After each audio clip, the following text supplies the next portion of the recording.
نکاح کا مہر یہ ہے کہ تم میرے پیارے حبیب حضرت محمد صلی اللہ علیہ وسلم پر کچھ مرتبہ درود بھیجو۔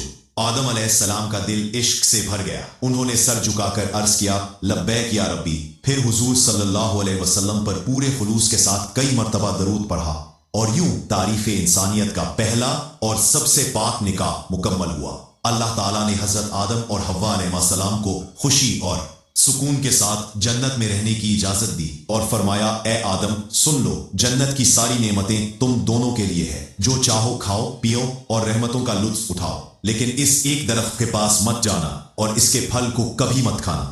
تفسیروں میں آتا ہے کہ وہ گندم کا درخت تھا۔ آدم اور حوا علیہ السلام جنت میں محبت اور سکون کے ساتھ رہنے لگے۔ ہر طرف نعمتیں تھیں اور رحمت کا سایہ تھا، لیکن ادھر شیطان جنت سے نکالا جا چکا تھا۔ وہ باہر بیٹھا ہر لمحہ یہ سوچتا رہتا کہ آدم اور حوا کو کیسے برباد کروں۔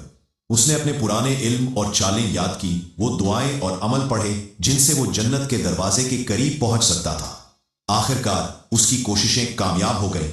وہ جنت کے دروازے تک پہنچ گیا۔ وہاں اس نے دیکھا کہ دیوار پر ایک مور بیٹھا ہے۔ مور نے اسے دیکھا اور پوچھا، تو کون ہے؟ شیطان بولا، میں ایک فرشتہ ہوں۔ مور نے پوچھا، یہاں کیا چاہتا ہے؟ شیطان نے چالاکی سے کہا، میں جنت میں داخل ہونا چاہتا ہوں۔ مور نے جواب دیا، حضرت آدم علیہ السلام یہاں موجود ہے، اس لیے کسی اور کو اندر جانے کی اجازت نہیں۔ شیطان مکاری سے مسکرایا اور بولا، بھائی مور مجھ پر رحم کرو، اگر تم میری مدد کرو گے تو میں تمہیں ایسی دعائیں سکھاؤں گا جنہیں پڑھنے کے بعد تم کبھی بوڑھے نہیں ہوگے، کبھی مرو گے نہیں اور جنت سے کبھی باہر نہیں نکالے جاؤ گے۔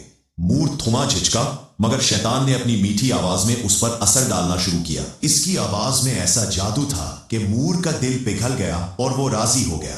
مور اسے جنت کے دروازے تک لے آیا جہاں ایک بڑا سانپ پہرے پر موجود تھا۔ مور نے پوری بات سانپ کو بتائی تو سانپ نے شیطان سے پوچھا، تو کون ہے؟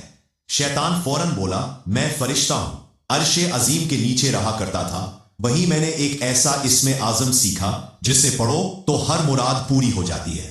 سانپ کی آنکھوں میں لالچ چمک اٹھا اور وہ بولا، وہ دعا مجھے بھی سکھا دو۔ شیطان مسکرا کر بولا، ضرور سکھاؤں گا، مگر ایک شرط ہے۔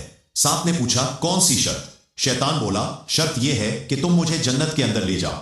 سانپ نے لمبی سانس لی اور کہا، آدم علیہ السلام کے رہتے ہوئے کسی کو اندر لے جانے کی اجازت نہیں، یہ ممکن نہیں۔ مگر شیطان کی مکاری ابھی ختم نہیں ہوئی تھی۔ وہ ایک ایسی چال چلنے والا تھا جس نے انسانیت کی پوری کہانی کا رخ بدل دینا تھا۔ اس نے سانپ کی آنکھوں میں دیکھ کر چالاکی سے کہا، اگر تم چاہو تو میں تمہارے من کے اندر چلا جاتا ہوں، اس طرح تم بھی جنت میں رہو گے اور اللہ کا حکم